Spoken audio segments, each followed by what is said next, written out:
Hello students, my name is Sakshi Shukla. Today I am going to cover the topic of regression and correlation which falls under the subject of statistics. This is a part of a series focusing on your university's BBA 2023 examination paper. The question I will be addressing here is from the section C worth 20 marks. So let's dive in and explore how to solve it. Stay tuned for a comprehensive understanding. So let's begin. पहले पढ़ लेते हैं कि क्या question पूछ रहा है. So question is asking, by using the following data, find out the two lines of regression and from them compute the Karl Pearson's coefficient of correlation. मैंने यहाँ पे लिख दिया है पहले से ही कि हमें क्वेश्चन में क्या क्या गिवन है. तो पहले मैं before starting this particular question let me tell you the formula of regression lines. Regression lines का फॉर्मूला या मैं बोल दूं पहले कि क्योंकि इस क्वेश्चन में पूछा गया है रिग्रेशन के कोफिशिएंट, तो रिग्रेशन के कोफिशिएंट के फॉर्मूला क्या होते हैं. रिग्रेशन के दो कोफिशिएंट होते हैं, B x Y and B Y X. ठीक. कोरिलेशन का क्या कोफिशिएंट होता है, एक कोफिशिएंट होता है जिसको हम किससे डिनोट करते हैं, स्मॉल आर से डिनोट करते हैं. तो पहले क्योंकि हमें रिग्रेशन के कोफिशिएंट फाइंड आउट करने हैं और उसी की हेल्प से इसमें बोला गया है कि आपको उसी से ही क्या निकालना है, कार्ल पियर्सन का कोफिशिएंट ऑफ कोरिलेशन निकालना है. तो मैं आपको बता देती हूँ कि जो रिग्रेशन के कोफिशिएंट हैं उनको हम पहले तो जो सबसे कॉमन है वो 3 तरीके से निकाला जा सकता है. सबसे पहला फॉर्मूला जो होता है रिग्रेशन का कोफिशिएंट का वो होता है R multiplied by standard deviation of X divided by standard deviation of Y. This is a very simple formula. जब हमें क्वेश्चन में दिखाई दे कि correlation is given and standard deviation of both X and Y is given, तो हम लोग सीधा सीधा ये वाला फॉर्मूला लगा के क्या निकाल सकते हैं, B x Y. And similarly B Y X के लिए जस्ट अपोजिट हो जाएगा, standard deviation of Y upon standard deviation of X हो जाएगा. Second formula, second and third formula जो होते हैं वो कोरिलेटेड होते हैं. कोरिलेटेड कैसे होते हैं, हम दोनों ही चीज़ों को दोनों ही में ही क्या करते हैं, डेविएशन का यूज़ करके रिग्रेशन के कोफिशिएंट का को निकालते हैं, फाइंड करते हैं. लेकिन जो पहला फॉर्मूला है ये हम जब क्वेश्चन में एक्चुअल मीन से रिग्रेशन के कोफिशिएंट को फाइंड आउट करते हैं तो हम लोग क्या करते हैं, इस वाले फॉर्मूले के लगाते हैं. मतलब जब डेविएशन आप किससे निकाल रहे हो, एक्चुअल मीन से निकाल रहे होगे तो ये वाला फॉर्मूला लगाओगे जो मैं यहाँ बताऊंगी. और जब आप लोग क्या करोगे, डेविएशन को अज्यूम्ड मीन से फाइंड आउट करोगे तो फिर हम ये वाला फॉर्मूला लगाएंगे जो मैं नीचे लिखने जा रही हूँ. ठीक. तो पहले हम देखते हैं कि जब हमने डेविएशन किससे निकाला हो, एक्चुअल मीन से निकाला हो, तो हमारा जो बी एक्स वाई बनता है, B x Y equals to आएगा sigma D X into D Y upon sigma D square Y. ये आपका किससे आएगा, आपका जब आपने डेविएशन किससे निकाला होगा, एक्चुअल मीन से. जब आपने डेविएशन किससे निकाला हो, अज्यूम मीन से, तो हमारा फॉर्मूला बनेगा, मैंने बताया था इसी वाले फॉर्मूले को आपको ध्यान देना है, ऊपर वाले फॉर्मूले को. इसको हम लोग एज इट इज लिख लेंगे और आगे क्या लगा देंगे, एन लगा देंगे. ये मैंने ट्रिक बताई थी आपको. तो sigma D N into sigma D X D Y upon N into sigma D square Y. अब क्या करेंगे, क्योंकि अज्यूम मीन से है तो sigma D X individually zero होगा, जीरो नहीं होगा, और sigma D Y individually zero नहीं होगा. क्योंकि जीरो नहीं होगा इसलिए we can not ignore that sigma D X and sigma D Y. मैंने ट्रिक बताई थी कि जिस फॉर्म में आपको डी एक्स डी वाई दिख रहा होगा उसी फॉर्म में आपको क्या कर देना, माइनस कर देना है. तो मुझे यहाँ पे डी एक्स डी वाई में ना स्क्वायर दिख रहा है ना रूट दिख रहा है, तो वॉट आई विल डू, मैं माइनस कर दूंगी sigma D X into sigma D Y. जिस फॉर्म में मुझे दिखा मैंने उसी फॉर्म में माइनस कर दिया. नीचे क्या आपको dx दिख रहा है, नहीं दिख रहा है. जब dx दिख नहीं रहा है तो हम dx को माइनस भी नहीं करेंगे. क्या दिख रहा है, dy दिख रहा है. किस फॉर्म में दिख रहा है, स्क्वायर के फॉर्म में दिख रहा है. तो हम क्या करेंगे, सिग्मा dy का होल स्क्वायर को क्या कर देंगे, माइनस कर देंगे. There is no logic behind this जो मैंने बोला है, लेकिन दिस इज अ ट्रिक जिससे आप क्या कर सकते हो, फॉर्मूले को याद कर सकते हो. तो मैंने ये 3 आपको पॉपुलर फॉर्मूले बताए जो हमें जनरली क्या होते हैं, क्वेश्चन में दिख जाते हैं और हमें सॉल्यूशन के लिए क्या करते हैं, हेल्प करते हैं. कौन सा, R into standard deviation of X upon standard deviation of Y and from the deviation method, जिसमें हमने या तो एक्चुअल मीन से डेविएशन को निकाला होगा या फिर हमने क्या करा होगा, अज्यूम मीन से डेविएशन को निकाला होगा। अभी आप देखो बेटा कि जो भी हमारे पास ये डेटा गिवन है, इसमें किसी भी फॉर्मूले को हम नहीं लगा पा रहे हैं। तो अब हम क्या करेंगे, अब हम करेंगे इसमें नेक्स्ट फॉर्मूला जो लगता है, नेक्स्ट मेथड जो लगता है, उसको हम बोलते हैं product movement method. Product movement method, इसकी हेल्प से हम क्या करते हैं, इस क्वेश्चन को, इस टाइप के क्वेश्चन को क्या करते हैं, सॉल्व करते हैं। अब इस फॉर्मूले को कैसे हम लर्न करेंगे, याद रखने की टेक्निक क्या है, जो आपका अज्यूम मीन वाला फॉर्मूला है, आपको क्या करना, उसको ही देखना है। बस डेविएशन की जगह आपको सिंपली एक्स एंड वाई लिखना है। देखते हैं कैसे लिखेंगे।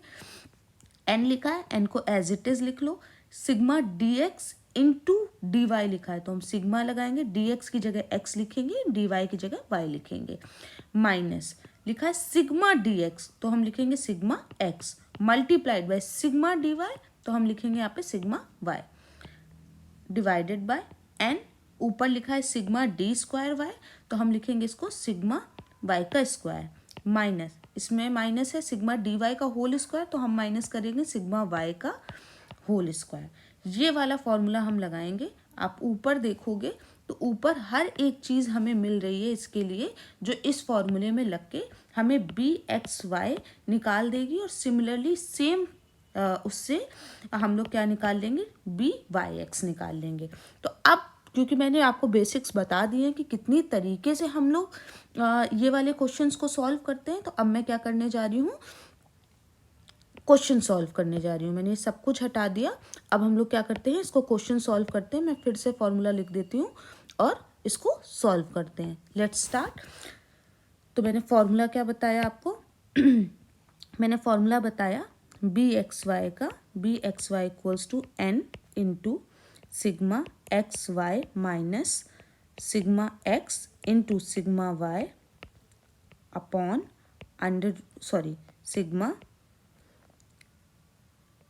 Y square minus sigma Y whole square. ठीक है, अब हम लोग क्या करते हैं, इसको जैसा बोला गया इसी फॉर्मूले में वैल्यू पुट कर देंगे।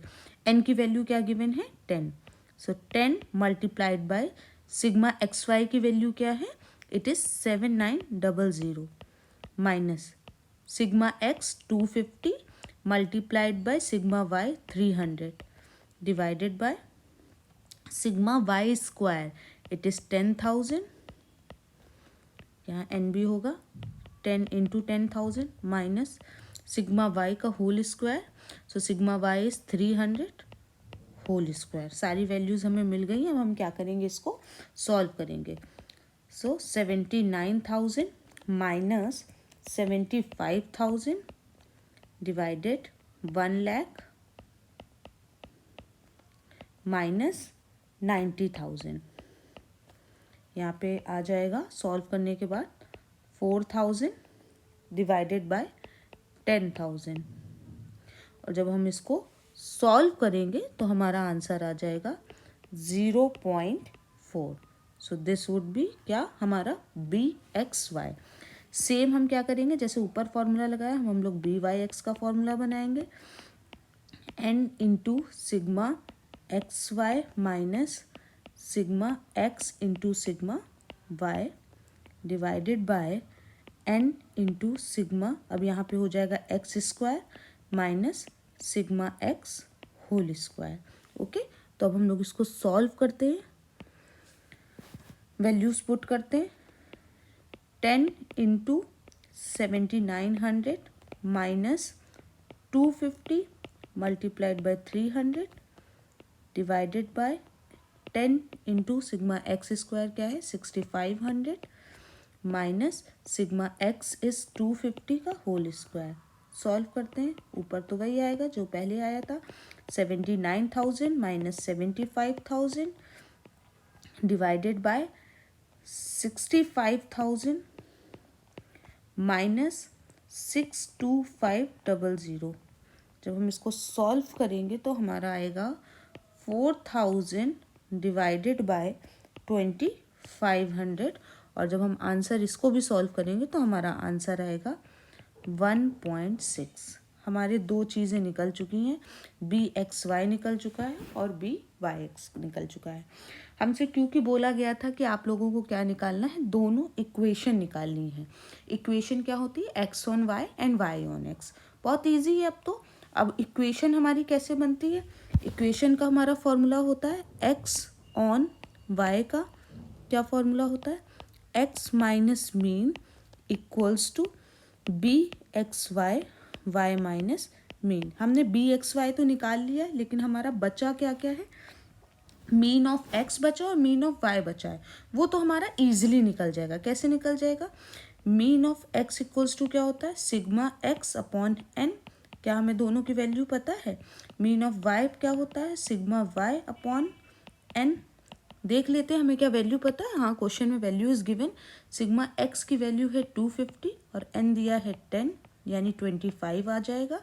और सिग्मा वाई की वैल्यू हमें दी है 300 डिवाइडेड बाय 10 इक्वल्स टू 30। तो हमें मीन दोनों के पता चल गया और वो क्या आ गया हमारे 25 आ गया और 30 आ गया। बस अब हम लोग क्या करते हैं, इक्वेशन में वैल्यू पुट करते हैं।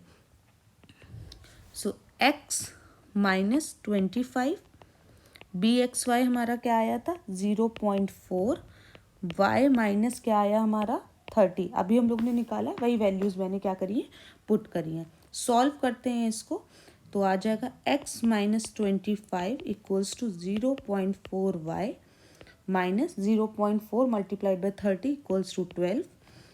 x equals to 0.4 y minus 12 plus 25 and the answer would be x equals to 0.4 y plus 13। ये हमारी कौन सी इक्वेशन बन गई, ये हमारी x on y इक्वेशन बन गई। सेम हम क्या करने जा रहे हैं, y on x करने जा रहे हैं।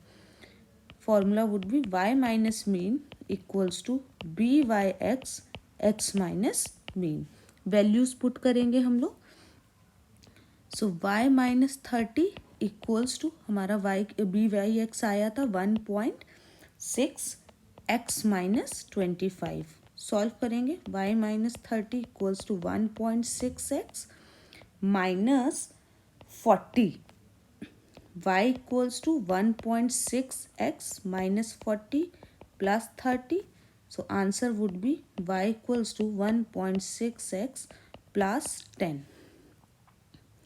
ये हमारा क्या हो गया, y ऑन x की इक्वेशन बन गई। नाउ सेकेंड क्वेश्चन, हमारा पहला क्वेश्चन था क्या कि हमें दोनों इससे दोनों लाइंस, 2 लाइंस ऑफ रिग्रेशन निकालनी थी और उसी से हमें क्या करना है, Karl Pearson coefficient of correlation निकालना है। फॉर्मूला हमें पता है, Karl Pearson coefficient of correlation कैसे हम लोग बी एक्स वाई और बी वाई एक्स से निकालते हैं। R equals to under root b x y multiplied by b Y x. हम लोग वैल्यूज़ हमें सबकी पता है, root 0.4 multiplied by 1.6, answer would be 0.64 और ये आ जाएगा हमारा 0.8 आर की वैल्यू। हमारा आंसर आ गया है। ये हमारा 20 मार्क्स का क्वेश्चन था जो कि मैंने आपको सॉल्व करके दिखा दिया है। अभी मैं इसके आगे की सीरीज़ में सारे न्यूमेरिकल क्वेश्चंस एक तरफ और सारे theory I will cover. I will try to upload more videos on specific topics. अगर आपको किसी और चीज़ की भी नीड हो, किसी रिलेटेड टॉपिक से जो आपको समझना हो, तो please suggest me. Thank you very much, good bye.